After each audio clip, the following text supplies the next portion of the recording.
बिस्मिल्लाहिर्रहमानिर्रहीम। मेरे पाकिस्तानी भाइयों और बहनों, अस्सलाम वालेकुम वरहमतुल्लाहि वबरकातुहू।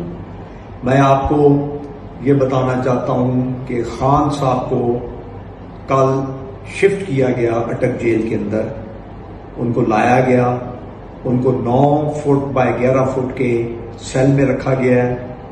वहाँ पूरी रात अल्हम्दुलिल्लाह वो इबादत में मसरूफ रहे हैं। उन्होंने नवाफिल अदा किए हैं, तस्बीहात की हैं, तहज्जुद पढ़ी है और फजर की नमाज के बाद वो सोए हैं और फिर सुबह 12:30 के करीब वो उठे हैं, उन्होंने नाश्ता किया है।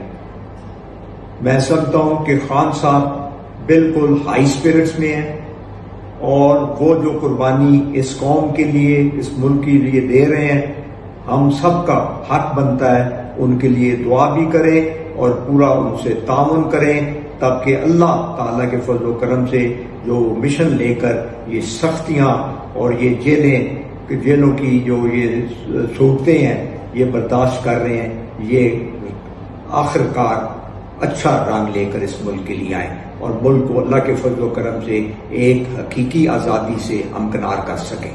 शुक्रिया।